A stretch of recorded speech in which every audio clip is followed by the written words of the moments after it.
Good morning, everyone. Welcome to the Board of Liquor License Commissioners for Baltimore City's March 4th, 2021 virtual hearing. As you will see on the PowerPoint in front of you, this is how we run the virtual hearings. We use the Webex platform in lieu of not being able to be safely in person. It is a web-based platform that you can use your computer, your iPad, your smartphone, or a similar device. All participants should have received a link in advance to this hearing. We hope that you have tested out your technology in advance of this. The materials that you will see on the presentation are available on the website under the hyperlinks for March 4th, 2021. All evidence that will be considered by the board today is included in the long docket, and it was due to the board by 11 a.m. this past Tuesday, March 2nd. No new evidence will be accepted. This is the beginning. I'm the Deputy Executive Secretary reading the preliminary instructions. I will be calling each case in the order listed in the docket. The chairman will then ask the licensee or his counsel representative and any and all personnel to identify themselves so that our court reporter can swear everyone in for the case. I will call it. The board will then conduct an evidentiary hearing, and upon conclusion of the hearing, which may include closing arguments, the board will vote to determine whether or not the violation occurred, and if the board has found that a violation has occurred, the board may hear testimony or review evidence further before imposing any sentence. The board at that point in time provides an opportunity to the general public to present testimony at the mitigation point. At that point in time, after the board has made its findings on the underlying violation facts, the chairman will ask me to see if any member of the public wishes to testify on this case and these violations and this establishment only. And I will ask you to use the raise your hand feature within Webex. We will recognize you, move you into the panel, and you'll be sworn in before you will able to be testify. And only if you have video feature will you be able to testify. Phone only will not work. Once the board has heard all of the evidence and any testimony from mitigation, it will make a sentencing determination, which could include a fine, suspension, and/or revocation of the license.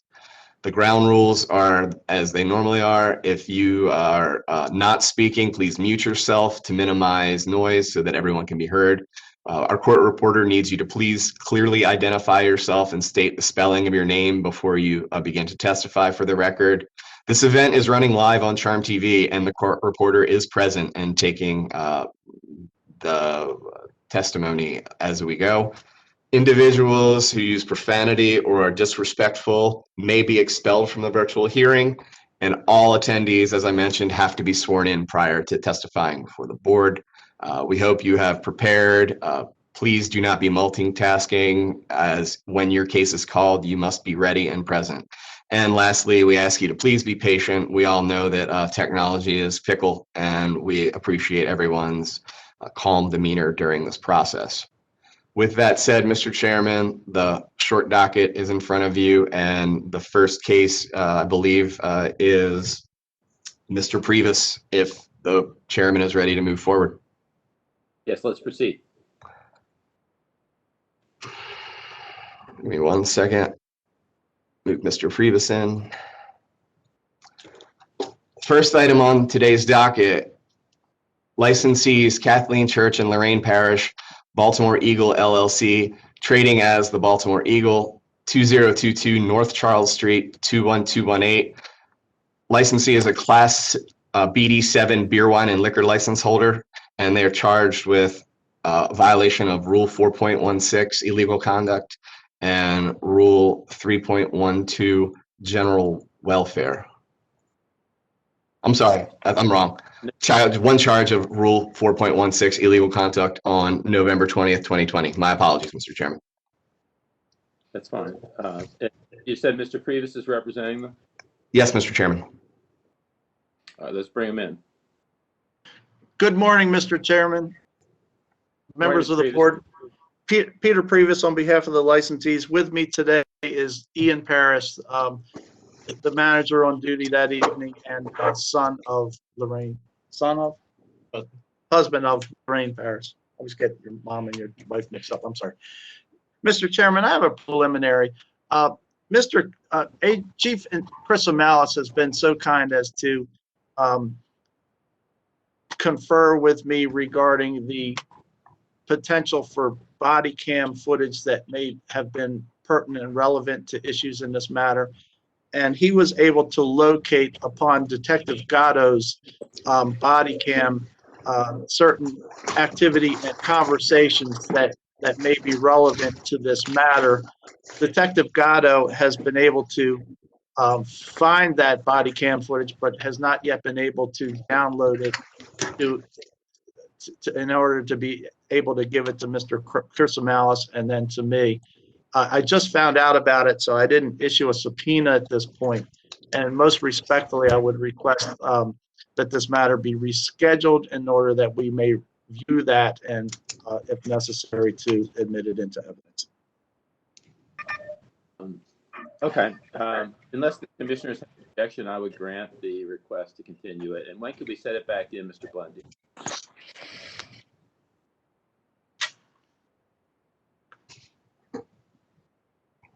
Get my calendar.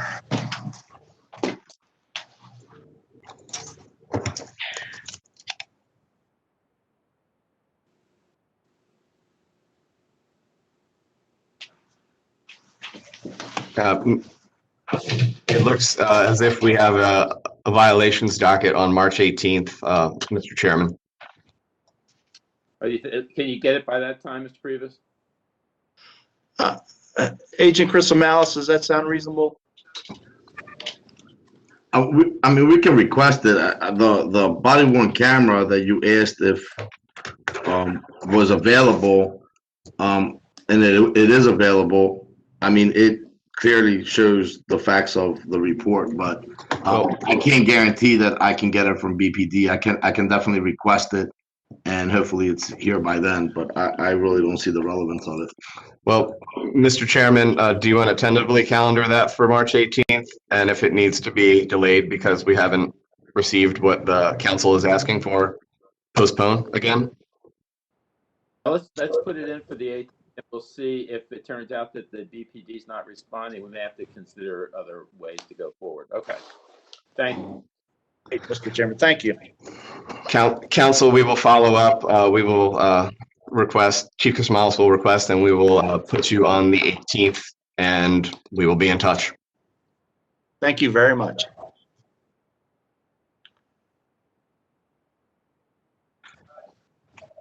Mr. Chairman, the next case before you is number 2 on the docket, William Baker Hughes III, Barracuda LLC, trading as Barracuda, 1230 East Fort Avenue. Licensee holds a Class BD7 beer, wine, and liquor license, and licensee is charged with 2 violations: 1, Rule 4.16, illegal conduct, and 2, Rule 3.12, general welfare, both dating from July 30th, 2020. And I will now move Mr. Hughes into the panel. Mr. Hughes, could you please turn on your audio? I'm sorry, your video. I don't know. There should be There we go. There we go. There you are. There we are. All right. Let's ask the reporter to swear Mr. Hughes, please. Okay. Yeah, this is Mr. Hughes. Okay. And who is with you, Mr. Hughes? Jeannie Reed, she's the manager on duty the night in question. Okay. Well, let's swear them both, please. Okay. And would you be able to spell your name, the manager that's on duty? I don't have that. Sure, it's Jean Reed. First name is Jean. Last name is Reed, Reed. Okay, great. Thank you. Yep. Please raise your right hand.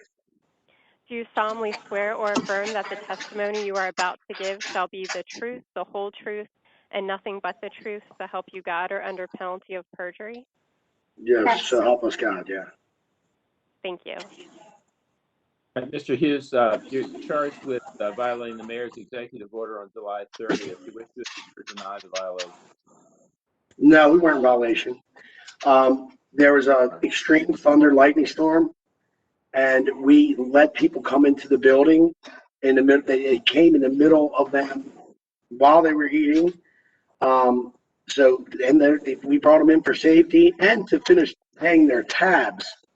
So the liquor license or liquor board was across the street and waited till. Excuse me, Oh, Mr. Hughes, don't say anything else. Okay. No, we haven't started yet. There's a lot of background noise. If everyone can just mute who's not speaking, that would be helpful. Okay. Inspector Washington, is Inspector Washington on sworn? I'm here. Let's swear him in. We did. Okay, please raise your right hand. Okay. Do you solemnly swear or affirm that the testimony you are about to give shall be the truth, the whole truth, and nothing but the truth, so help you God, or under penalty of perjury? Thank you. All right, Inspector Washington, can you tell us what happened on July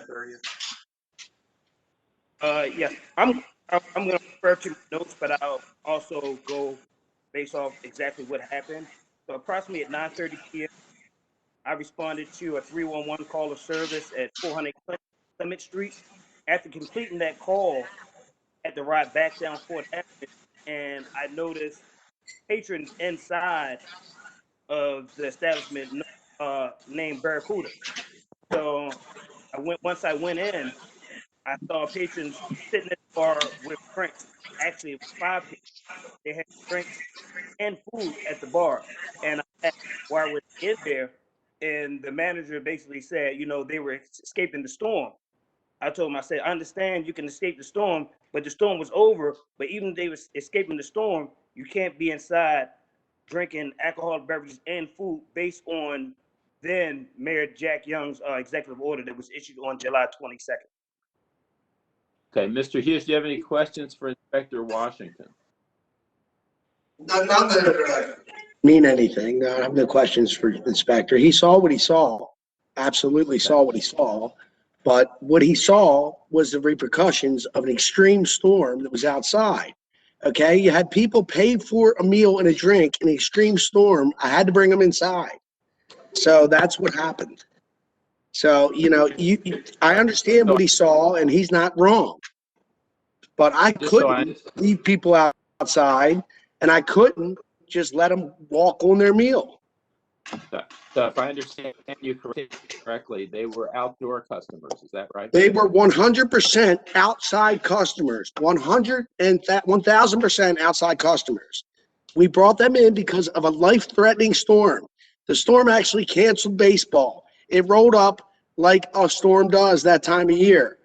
So with my safety for the patrons and my safety for the staff, they had to come inside. And I understand the orders because the orders sucked, but we followed the orders.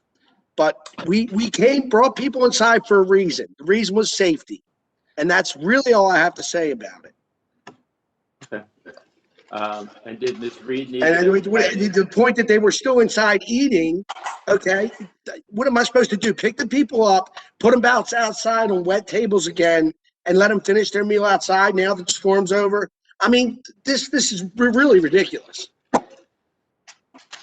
Well, I understand your the way it feels like a giant.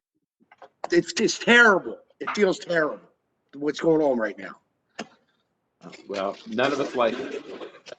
And I hate to bring feelings into it, but I'm just chock full of them lately. Does Commissioners have any questions? I have no questions. Mr. Chairman, I don't even know where to begin, but I'll withhold any questions I might have. No questions. Well, I'm somewhat sympathetic to Mr. Hughes' position. not to his emotions. Commissioners, let me know what you think. Well, there's a lot of interference, so it's hard to hear the chairman. Yeah, I don't know where that's coming from. What I Mr. said Chairman, was I that just muted. I muted everyone. You should be able to be clear now. Okay. I was saying that I am sympathetic to Mr. Hughes' statement about what occurred that evening. I also think that Inspector Washington was doing his job, but I would like to know what the other commissioners think about that.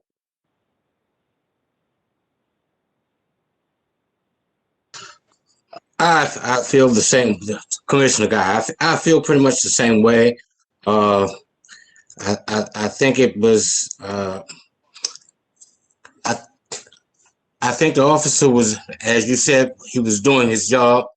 The circumstances surrounding it tends to put everybody in a difficult situation. But I am sympathetic because of the storm. And as Mr. Hughes was saying, it was an electrical storm, and he was looking out for the safety of his patrons. So I'm sympathetic on that part. But the rules, as was documented, that's what the officer followed. That's where I am. Mr. Greenfield? Yeah, I concur with Commissioner Guy. I Inspector Washington, you've heard Mr. Hughes's explanation. Is your sense that that's accurate, that folks were brought in to eat, even though it had already rained outside, I presume, or had the rain already occurred?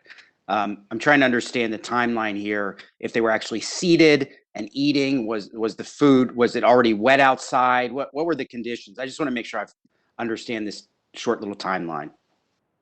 Although, here's the thing: if the storm had occurred and the patrons they were inside, I cannot confirm or deny that, hey, they were outside and they were brought in.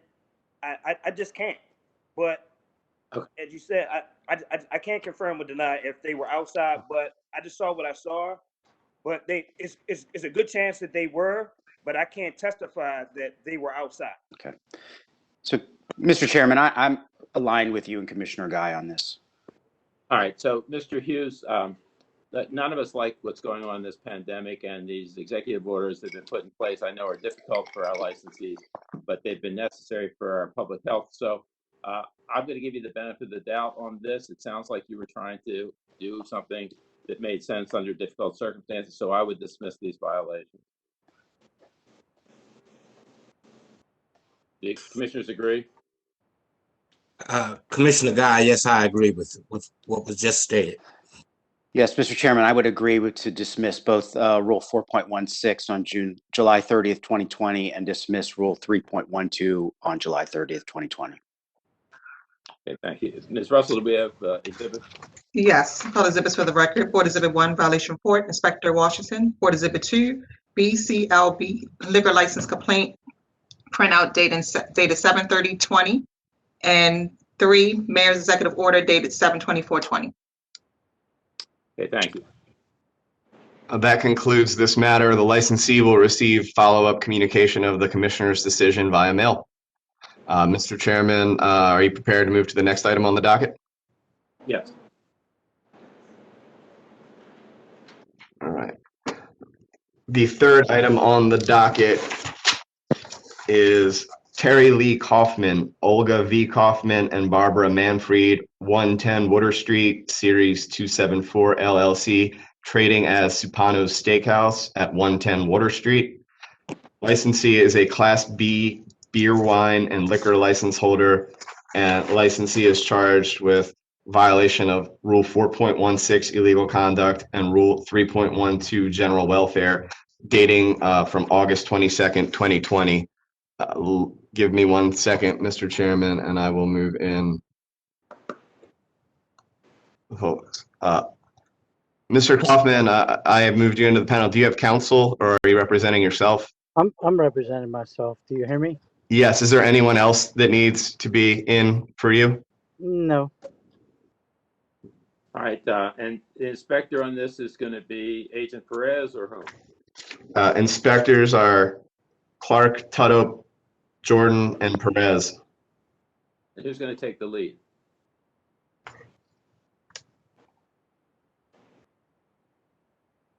Hello, this is Agent Clark. Good morning. Good morning. So can we swear Agent Clark as well as Mr. Kaufman, please? Mr. Kaufman, would you be able to turn on your video? I think it's on. I see you.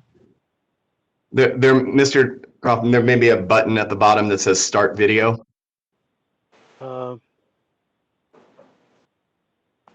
Okay, there we go. I see me now. Do you see me? Not yet. Okay, I did dual camera. Yeah. So at the very bottom, next to your mute button, there's a Start Video button. Okay, I pushed that button. This is like a start video, start my video. How we doing now? There you go. Okay. All right. Please raise your right hand. Okay.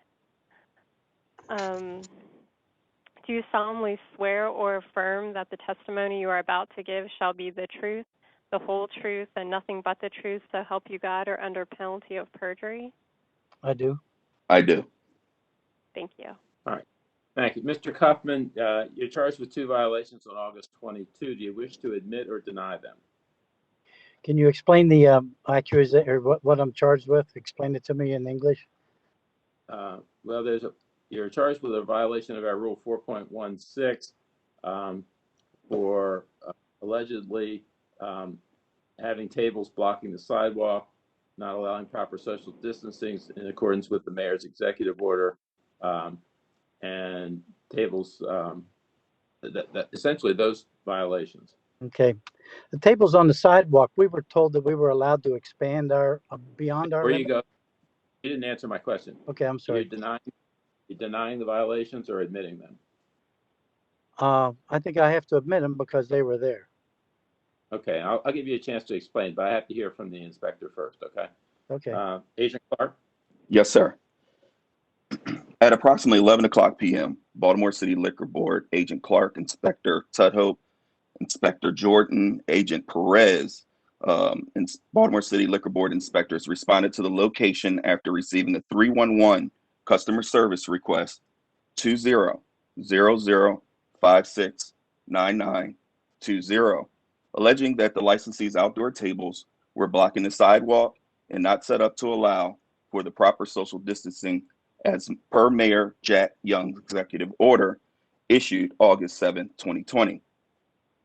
On August 14, 2020, during a visit with the Social Club Task Force, the Baltimore City Liquor Board had provided a final warning to this establishment due to a prior violation of Mayor Young's executive order issued on August 7, 2020, concerning the licensee's use of its outdoor tables.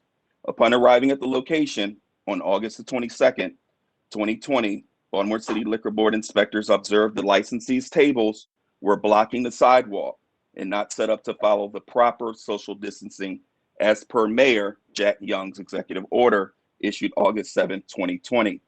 At this time, the Baltimore City inspectors located manager Ali Sain and informed him of the violation, and Mr. Sain was instructed to come into compliance and did so.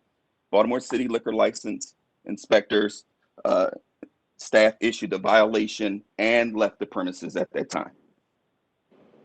Thank you. Mr. Kaufman, do you want to ask any questions of Agent Clark about his testimony?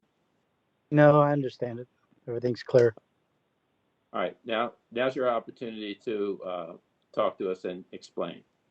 Yeah, we were under the understanding that the table, we were allowed to expand beyond our normal. We have an outdoor minor privilege patio that we paid $3,300 every year for. And we were told that I was told by making phone calls to Downtown Partnership and BDC people that we were allowed to do that. And I saw it on the news also that you're allowed to expand beyond your normal boundaries. And so we thought we were okay. But when we found out we weren't okay, then we made it right. And if we didn't understand it, then I'm sorry and I'm guilty. There's nothing we can do about it. You just have to, pay the piper, so to say. Well, have you straightened it out now? Do you understand what you're supposed to do? Yes, sir. Yes, sir. Okay. And Agent Clark, are they now in compliance? Yes, sir.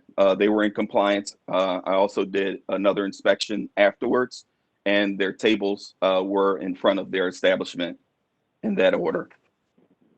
Okay. Commissioners have any questions?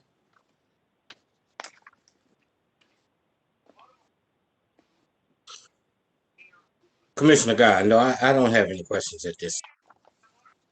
Mr. Chairman, I don't have a question, but Mr. Kaufman, just a comment. Mr. Kaufman, we did, if I'm not mistaken, receive some pictures from the property management company and I think other tenants in that office building where your establishment is located. And it seems as if there's some confusion or at least some issue with these tables blocking entryways. I'd encourage you, if you haven't, I recognize that this violation occurred several months ago, but if you haven't addressed it with the property management company and the tenants, I strongly encourage you to do so. Sir.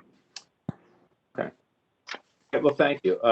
On the basis then of the materials contained in the charging documents and the evidence that's received, which includes the photos and other correspondence that were referenced by Commissioner Greenfield and the testimony today, I would find a violation of Rule 4.16, illegal conduct on August 22, 2020, and a violation of Rule 3.12, general welfare on August 22, 2020. And we'll give if there are any public members wish to comment later, a chance to do so. But my preliminary view is that this was basically an inability to understand what the rules were during a confusing time. So I would impose minimal fines of $50 as to each for $100 and give the licensee 30 days to pay. Sure. Okay, thank you very much. We have to hear from the other commissioners. Commissioner Guy, in consideration of the testimony and evidence presented to the board this morning by Mr. Kaufman, I also would find them in violation of Rule 4.16, illegal conduct, and violation of Rule 3.12, general welfare, both taking place on August the 22nd, 2020. And I concur with the fine of $50 for each offense, payable in 30 days.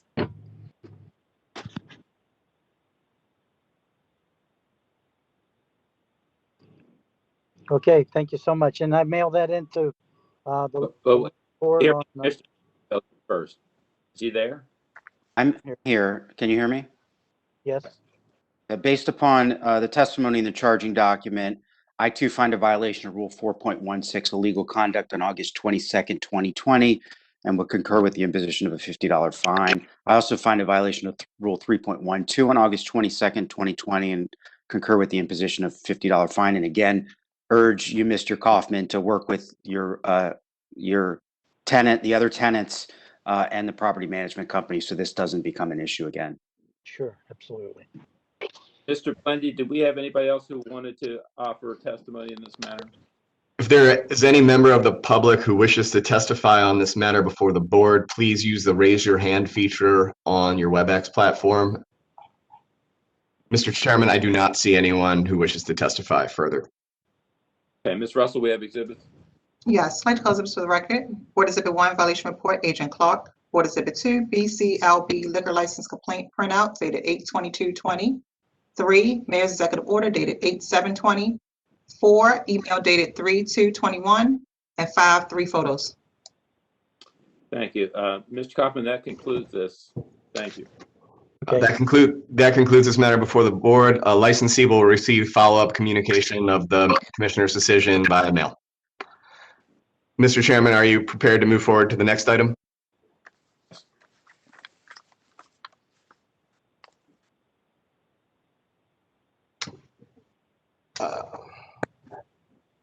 Let me see. Mr. Kadensky, is this one you? So far. Okay. Mr. Chairman, members of the board, the fourth item on the docket is Annie Winston, sole proprietorship trading as Winston Lounge, 2343 East Monument Street. Licensee is a Class BD7 beer, wine, and liquor license holder, and licensee is charged with 4 violations dating from October 30th. Violation of Alcoholic Beverage Article 12-905D2, prohibited hours. Violation of Rule 4.05B, prohibited hours. Violation of Rule 4.16, illegal conduct. And violation of Rule 3.12, general welfare. For the record, Melvin J. Kadensky representing Ms. Winston. Good morning. Will these be admissions or denials, Mr. Kadensky? Well, I'm going to try to take the path of least resistance here and say that what had happened, I see Commissioner Greenfeld likes when I say that. I'm going to say that what happened. First of all, Annie Winston is not here. SS means surviving spouse. Her husband had passed away. She's now in North Carolina. With me is Mr. Bullock and Ms. Conway, who you approved last week for the transfer. Mr. Bullock is the nephew of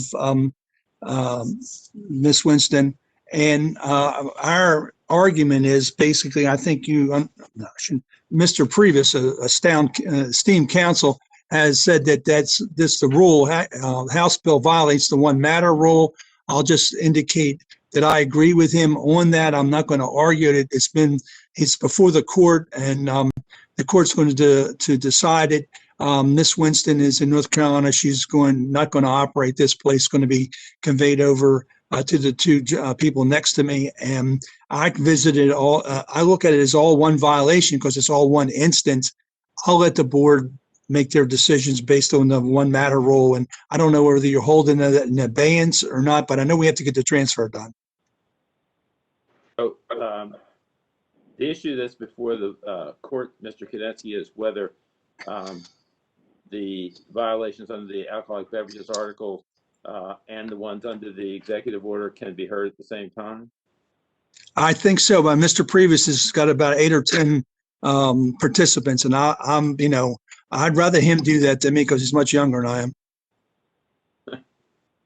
Understood. But basically, your client is admitting to the limited hour violation and to the other violations. Correct, and it was all one event, and we asked the board to consider it that way as a de minimis matter.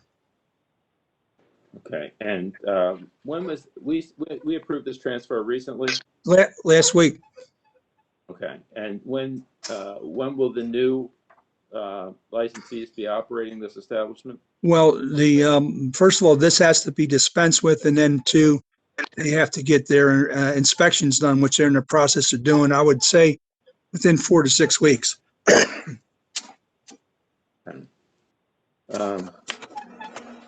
And is the place open now? It is currently not open right now.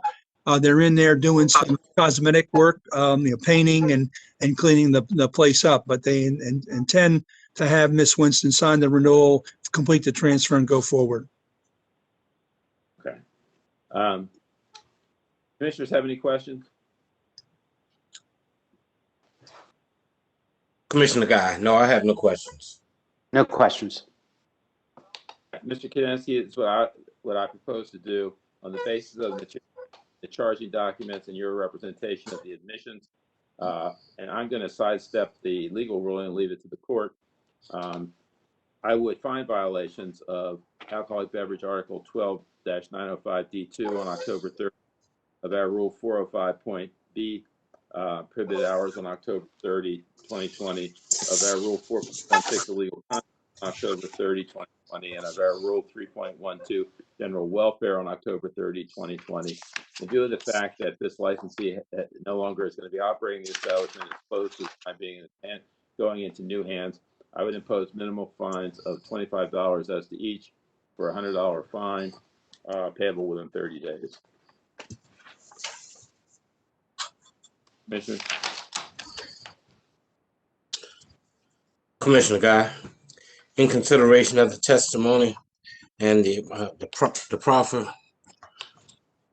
that was rendered, I also would find in violation of Alcohol Beverage Article 12-905D2, violation of Rule 4.05B, prohibited hours, violation of Rule 416, illegal conduct, and violation of Rule 3.12, general welfare. I also concur with the fine of $25 each for each offense payable in 30 days. And that's based upon the transfer of ownership from Miss Annie Winston. Based upon the charging documents and Mr. Kadinsky's proffer, I too find a violation of Alcoholic Beverage Article 12-905D2 on October 30, 2020, and would concur with the imposition of a $25 fine. I also find a violation of Rule 4.05B, prohibited hours, on October 30, 2020, and concur with the imposition of a $25 fine. I find a violation of Rule 4.16, illegal conduct, on October 30, 2020, concur with the imposition of a $25 fine. And lastly, find a violation of Rule 3.12, general welfare, on October 30, 2020, and concur with the imposition of a $25 fine. Thank you. Mr. Blendy, do we have any additional testimony? If there are any members of the public who wish to testify on this matter, please use the raise your hand feature on the Webex platform. Mr. Chairman, I do not see any members of the public who wish to testify. Ms. Russell? I'd like to close the business for the record. Exhibit number 1, violation report, Inspector Clark. Exhibit number 2, Mayor's executive order dated 9/8/20. Okay, thank you, Mr. Kadinsky. All right, thank you very much. All right. That concludes this matter before the board. Licensee will receive follow-up communication from the board's decision and imposition of fines via mail. Mr. Chairman, you ready to go to the fifth and final? Yes, sir. The fifth item before you today is Hector Camilo, Nitro LLC, trading as Aqua, 3537 East Fairmont Avenue, 21224. Licensee is a Class BD7 beer, wine, and liquor license holder, and licensee is charged with 2 violations dating from December 4th, 2020, Rule 4.16, illegal conduct, and Rule 3.12, general welfare. And Mr. Fogelman is counsel on this matter and is in the room. Who else needs to be here, Mr. Fogelman? Thank you. Mr. Camillo, Hector Camillo. Okay. Mr. Camillo is in the room. Okay, and I think Inspector I'm here. Can you hear me? Yes. And Inspector Washington, will you be taking the lead? Yes, sir. Okay. Are these going to be admissions or denials, Mr. Fogelman? Denials. Thank you very much, Your Honor. Okay, let's swear the witnesses, please. Okay. Please raise your right hands, Mr. Camillo and Mr. Washington.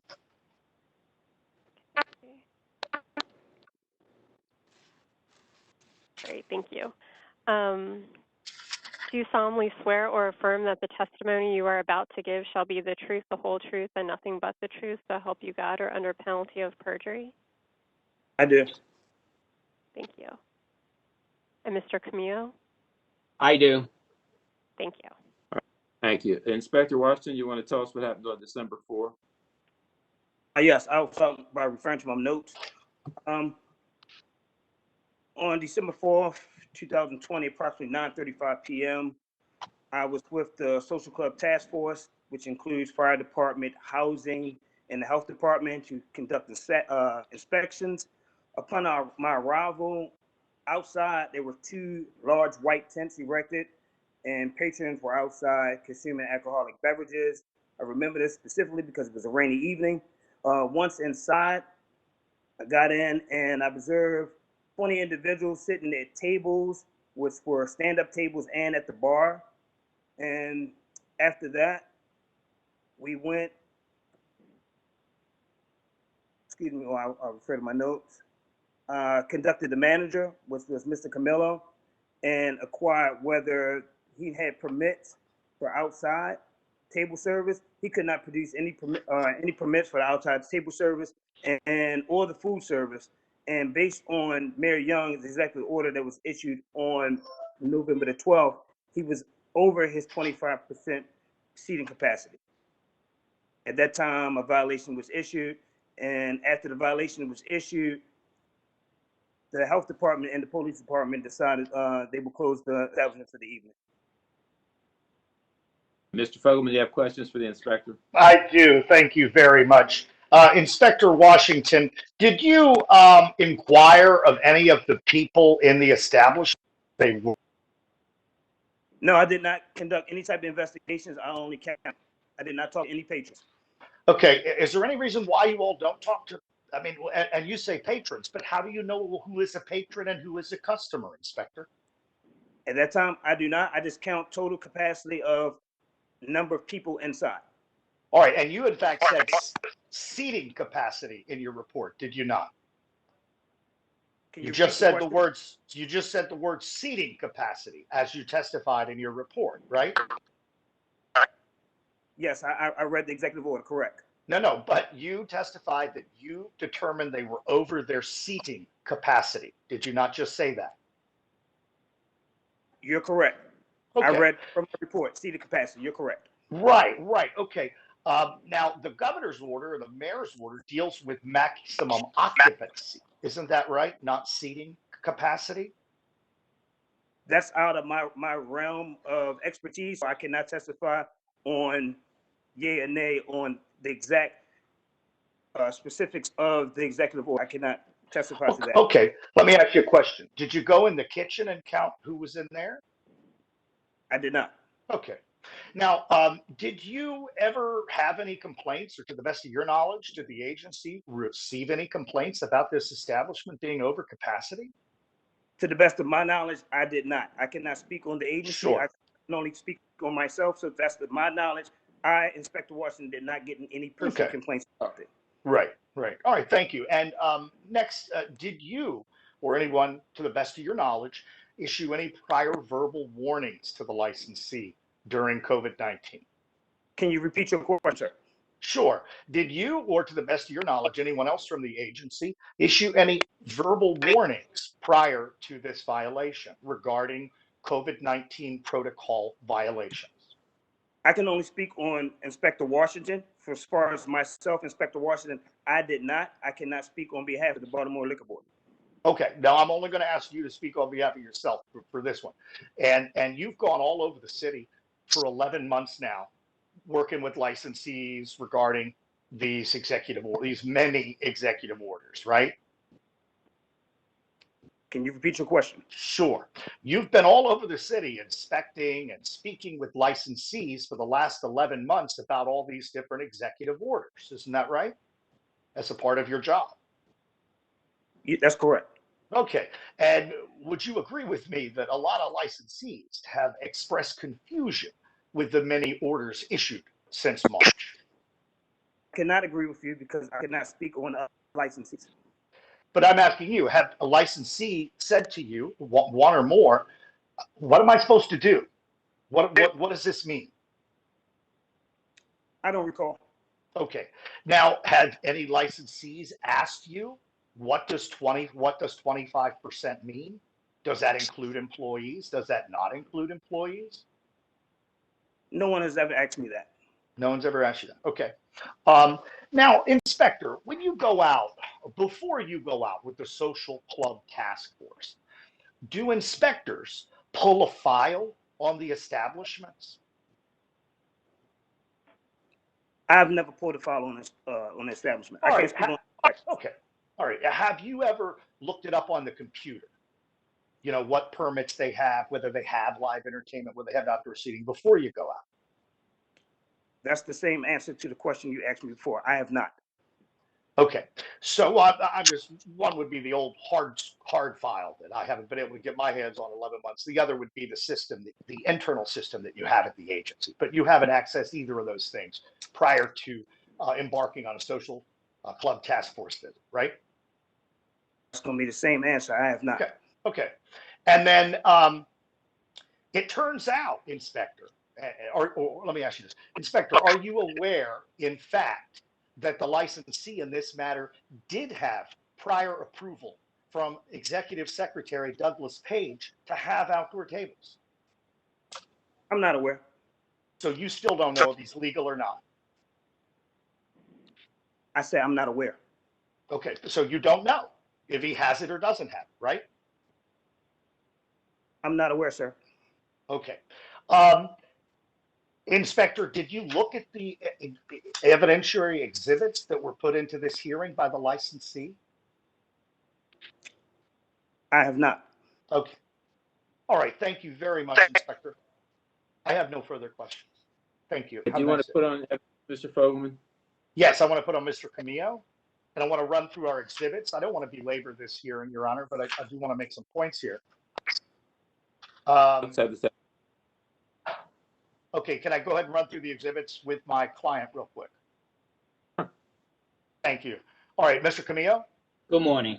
Good morning. All right, you helped obtain all of these exhibits for the board's hearing today, right? Correct. All right. And Mr. Camillo, just some basic stuff before we move on. You've owned this bar for 5.5 years, isn't that right? Correct. You've never had a violation, isn't that right? Never. All right. And before you operated a bar, what line of work were you employed? I was a police officer for 13 years, 10 in Baltimore City and 3 in Montgomery County. Okay. And you have entered into evidence what I will deem Exhibit 1. Is that your revenue summary for the evening of December 4th, 2020? Correct. I don't have visual on it. I'm assuming it is. I can't see it on my screen. I understand. I understand. But you submitted a receipt from Aqua Bar and Grill dated showing this full sales report for December 4th, 2020, ending at 10 p.m., right? Correct. Okay. And I'll ask that that be admitted into evidence, Your Honor. It'll be received. Thank you. And Mr. Castillo, what does that receipt show? It shows the 5 staff members that I had working that night, food total of what I sold that night at 25% capacity, keeping in mind that $333.96 were sold at 25% on a bar that is only allowed to have 13 people total. So that's a lot for us. Okay, and does the 5, I see the payouts for the 5 workers, Norma, Daisy, P, Lisbeth, and Jennifer, were they all working at the establishment that evening? Correct. And in fact, were they working at 9:45 when the inspectors arrived? Yes, we were closing. All right, was there anyone else who was working there at that time, perhaps in the kitchen? We had a cook as well. Okay, and that's not on the receipt. That's Daisy. And oh, it is. Okay, so there were Yes. 5 on the receipt. Were you Yes. there? Were you there that night? Yes. Okay, so that makes 6 of you, right? Correct. Okay. And let's go, I put in 2 photos, Your Honor. One just showing some social distancing and health measures like a screen up at the bar, but the other photo was a photo of the kitchen. Can I ask that those 2 photos be admitted into evidence? Be received. Thank you. All right, Mr. Camillo, indeed, you saw me take that picture of your kitchen. Would you say you have a full service kitchen? Correct. All right. And what time does it close? Let me back up. What time did it close during the 10 p.m. shutdown?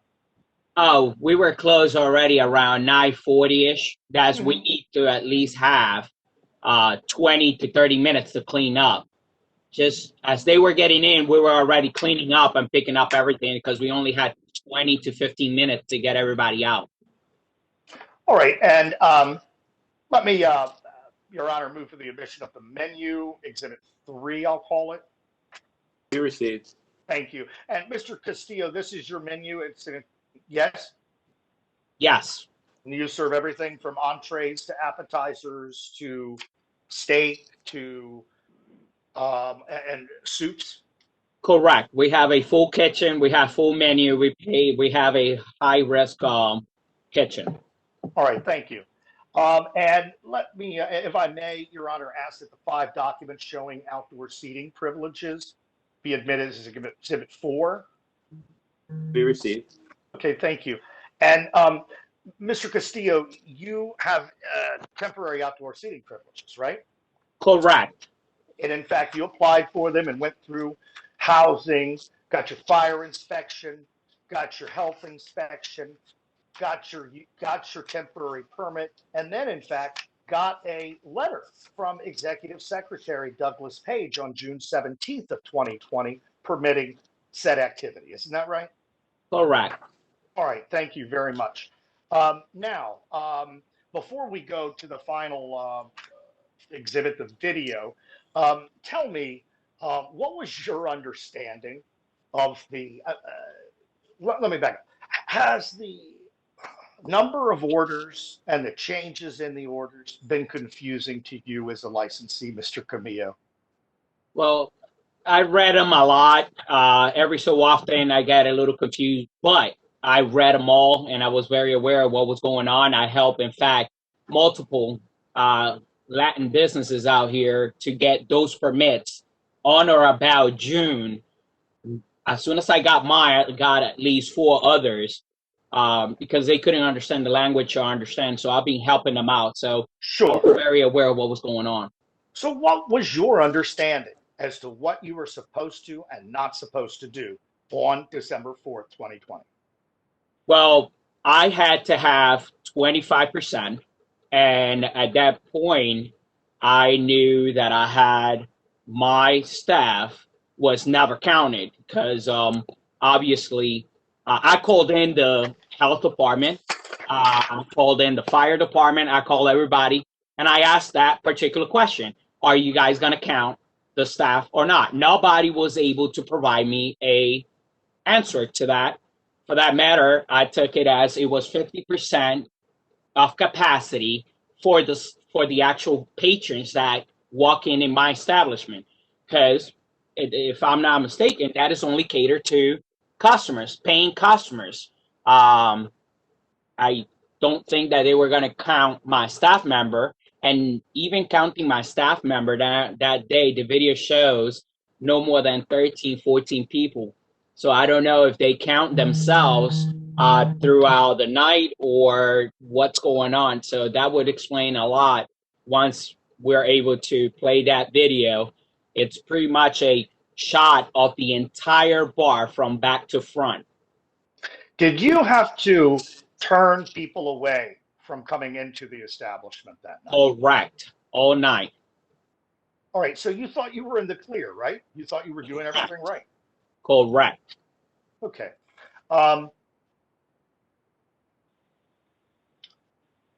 And let me ask you this. Why weren't you able to immediately provide the letter from Executive Secretary Page to the inspector regarding the legality of your outdoor seating? I was not talking to the inspector throughout the night. I was able to talk to him at the end of the night. And when I pointed out where the actual licenses were on my wall, he said, I already written this, take it to court. You're going to go to court anyway. And that was pretty much it. I didn't talk to him. He was very polite. Unfortunately, I was talking to the fire department, the health department. He walked everywhere. I was outside addressing the tents. I was everywhere except with him. He was the one actually writing the documents, the charging documents. So at the end of the, when I went up to him, he had already written everything. Okay, and let me direct your attention to Exhibit 5 video. Now, that video was produced by your security system? Correct, and it's timed and dated. Okay, and in fact, perhaps in the interest of time, I don't know if the board has had a chance to look at the video.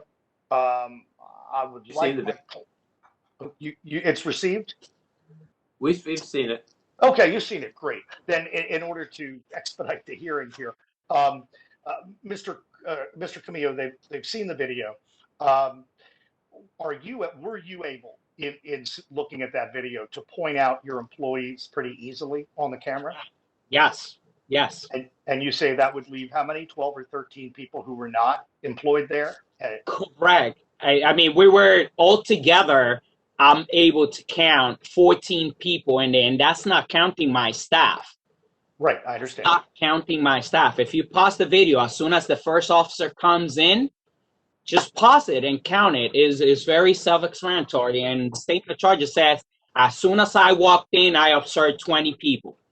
So I want to, yeah. But Mr. Camillo, you are saying, because the board's not going to know Daisy from P from Wendy. So are you saying in those initial frames at 9:31 and 30 seconds on your security system clock that you were able to see every one of your employees on this receipt in the bar area? Yes. Okay. You were not able, were you able to see yourself in the security camera? No. Okay. So have you taken any steps since this happened to make sure that you're always in compliance? Correct. Well, as of today, I would like to know what is the status on staff going to be counted to begin with, and are we? Because if that's the case, I mean, I have a cook, I have a manager, I have a bar boy back, and then myself. You know, just those 3 key employees are needed, and then 2 waitresses. I mean, that will be it. You know, that will put us at 8 people only as patron. And finally, Mr. Camillo, you are in a neighborhood or on a block, on a corner that faces some challenges. Isn't that right? Yes, very difficult. Every day, you know, BPD comes and review my cameras on a constant basis. Actually, they have access to my camera. The detectives have my password, as well as homicide. So I told them they could have access. Instead of coming so much over here and me not being available, they came over and scanned my SKU, and they could see my cameras at all times whenever they needed. And finally, you often have to take matters into your own hands. Isn't that right? When you see somebody apparently dealing drugs out front or streetwalkers, that kind of thing? Yes, very difficult. It's very challenging. Sometimes we have to lock our doors. We've been robbed 4 times since I've been here. But in your opinion, you do your part and then some to keep this block safe. Isn't that right? Correct, including cleaning, paying actually 3 times a week somebody to clean out around to make a better appearance. All right. Thank you very much. Thank you, Mr. Camillo. I have just a couple of questions for Mr. Camillo. So, sir, is it your understanding that your authorized capacity is 48 patrons? I'm not, the license says 50, not 48. That's what you're saying, 48? That's what the inspector said, 48. We have 50 on the wall by the fire department. Oh, the fire, so it's 50, okay. It's so 50. I didn't know. See if that's in So here. I don't know why he did that. If you had 6 staff members there and there were 20, so there were 14, why did the fire department and the health department close you down? That's another discrepancy. I was not closed down. I think that he just copy and paste whatever he had in there, because it's not, the charging document doesn't add up to that particular night. I was not closed down. I was open with no problem. He did say that they closed me down, but I did not. They actually gave me a prop that everybody was wearing their mask. At that night, the sergeant, the Baltimore City Vice Sergeant, he was outside with me, and I was like, "Oh, you're kind of cool. You got everybody in real tight." And that's the only comment I had from him. Other than that, I was not shut down. We were closing anyway at 10 because they came in at 9:35. First person in the video walks in at 9:35. So we were already closing. Okay. Mr. Fogelman, did you have any other testimony? Just one follow-up question of Mr. Camillo, and that is, no, I'll tell you what, I don't have any further questions. Thank you, but I just argument. Do the commissioners have questions? Mr. Chairman, if I could just real quick, just make one point here to clarify some things up about this capacity thing, because I was also at the location. It's Mr. Chairman, Chief Crystal Niles hasn't been sworn. We need to swear. Okay. Please raise your right hand. Do you solemnly swear or affirm that the testimony you are about to give shall be the truth, the whole truth, and nothing but the truth, so help you God, or under penalty of perjury? I do. Thanks. Okay. Go ahead, sir. Good afternoon. So just to clarify some of this capacity thing, it's always been total capacity. Obviously, fire and health epidemic doesn't exclude employees. When the fire department issues a capacity in a building, it is a total capacity of the building, including all employees, all independent contractors, including the owners. I'm sorry that Mr. Camille was not able to get that answer from the health department and fire department. If he would have called our agency, we would have been more than happy to let him know that. The reason that it was seated capacity is because also during the order, there is no standing allowed inside the establishments. So you have to go from the capacity of tables and chairs because that's all that was allowed at the time. So I just wanted to clear up the capacity issue. It's never been a question if staff is included. Staff is included at all times under all capacities, not just the executive order. Okay, Mr. Fogelman, you have questions? Just question, Mr. Camillo. Yes, I do. No.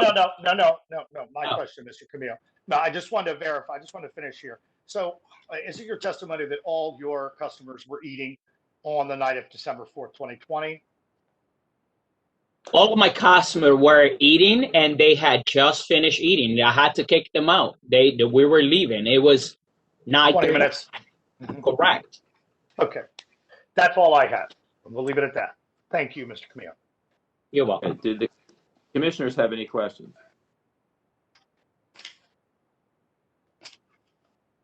Commissioner Guy, according to the order at that time, what was the percentage of the capacity that was allowed? Is that for me? Mr. Chairman, if you're okay, it's in the evidence. It's 25%, and it's listed on page 7 of the evidence that is the executive order in fact at the time. Okay, that's all I needed. Thank you. Can I add something? Hello. And just to clarify, either way, we were not even at 16 on that video, even if we counted the staff. Once again, if anybody could review the video and just stop it as soon as they come in. I think I don't know who counted everybody in there. They probably counted themselves once everybody was in. Because if you just pause the video at that particular moment that they come in, count my staff. There's nowhere near 20 people, and that camera holds the entire bar. This bar is a tiny corner bar. That doesn't fit that many people, and at 25%, you could easily see everybody. The pool table is at a side so that nobody could be standing. So it's real simple. If you could take the time and just pause it, you will see the count. I think they made a mistake. All right, thank you, Mr. Camillo. All right, thank you, Your Honor. Commissioner Greenfield? I have no questions, Mr. Chairman. Okay. Ms. Fogelman, you wish to be heard? Yeah, I'm going to try to be brief, Your Honor. This has been a learning year. It's been a frustrating year. I mean, we have a former Baltimore City police officer here. I'd like to know that he knows, how to read the rule. But let's be honest. I mean, these orders, the frequency of them, the different differentiations between the two, it's extremely frustrating on top of the most extremely frustrating economic year you have for your business. So he says he believes it's 25%. So, hello? Okay. Thank you. Hello? I'm here. Okay. All right, thank you. So, he believes 25% capacity included his employees. You can see from our exhibit 4, the city documents, he clearly has a 50 capacity. Is he supposed to know whether to round up or round down? Not necessarily. And Chief Inspector Chris Amala says, hey, ask us and we'll tell you this is our policy.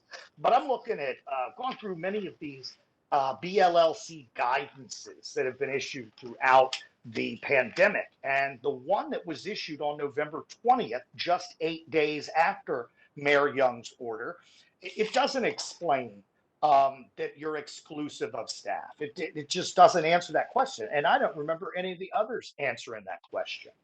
Now, I believe this is the kind of case that really would have merited a warning, because I think there was a genuine dispute as to, or a genuine question as to the what the capacity was, whether or not employees were allowed. It was 15 minutes before closing time. My client, just like so many of my other clients, have expressed confusion with the many orders, with the changing orders, with the changing percentages. And so imagine you're the licensee 15 minutes before your premature artificial closing time of 10 p.m. and a mass coterie of enforcement officials, as you saw in the video, come into the establishment, tell you that you're over capacity. You don't think you are, but you're willing to hear them out. You want to talk about that. But then you're finding out that then they're saying that your customers weren't eating food, and you're trying to explain to them, well, it's 9:40. They're finishing the food. We're closing the kitchen. We have to be out of here by 10 o'clock under these orders. And then an inspector says, well, let me see your permits for those outdoor tables, for those temporary outdoor tables. Well, now that's one more thing I got to go and dig for.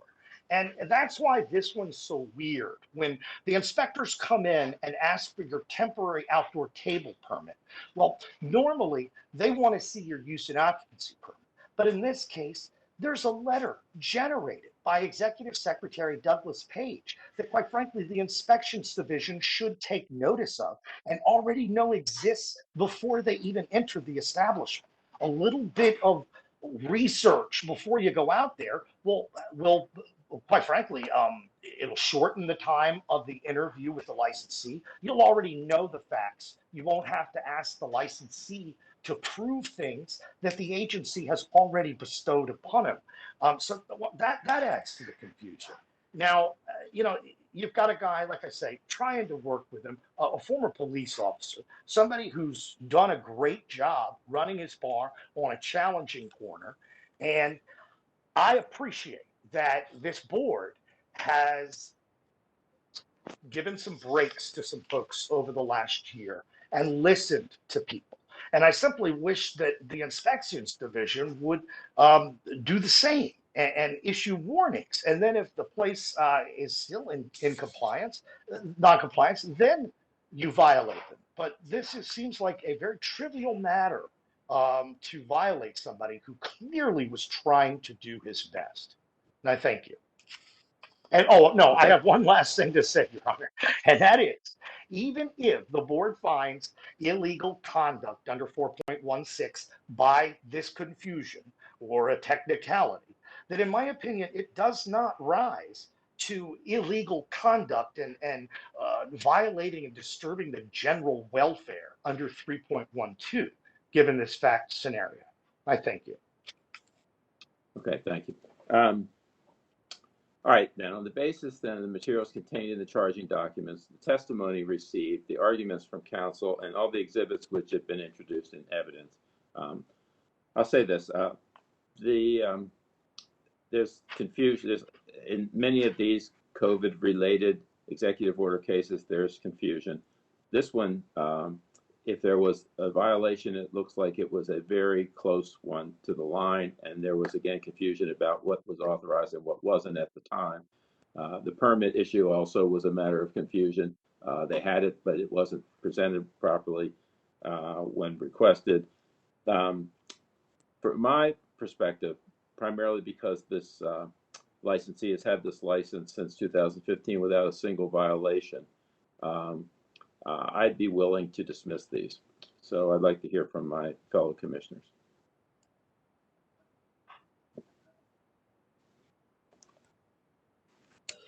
Commissioner Guy, well, in consideration of the evidence and the proffer that was given, I also found that it's very close. I went back and looked at the video itself, and I tried to count the number of people that was in the video, and it is very close. And if there's a question as to whether the employees are counted in that overall number, if the employees were counted, then they would definitely be in violation. If you would subtract the number of employees, it's still very close to the line. So on the basis of the number of changes that was taking place and the possible confusion, I would agree with the chair to dismiss those charges. Mr. Chairman, I would incorporate your comments as well as that of Commissioner Guy's, and would be in alignment with your position. I do think it sounds like we need to work with the other agencies to make sure that it's clear that employees are part of the capacity issue given the executive orders. Yeah, I think Mr. Glendy, perhaps we need to, in our guidances in the future, make that clear, okay? Yes, sir, Mr. Chairman. Ms. Russell, we have exhibits, I think. Yes, I'd like to call exhibits for the record. Board Exhibit 1, violation report, Inspector Washington. Board Exhibit 2, Mayor's Executive Order dated 11/12/20. Licensee Exhibit 1, full sales report. 2 photos. 3, menu. 4, licensee permits, and 5, video. Thank you. Thank you all. That concludes this matter. License holder will receive follow-up communication regarding the board's decision via mail. Mr. Chairman, Commissioners, that concludes all the items before you on the docket. The board is in recess next week and will be in recess until Thursday, March 18th, 2021. The board shall post on its website, provide notice to the applicants and/or attorneys, and conduct a virtual hearing on the state. Please call our office at 410-396-4377 between 8:30 a.m. and 4:30 p.m. if any questions or concerns that you have concerning this matter or any other. Mr. Chairman, that concludes everything I have for the board today. Thank you, and thanks to everyone. Thank you. See you soon.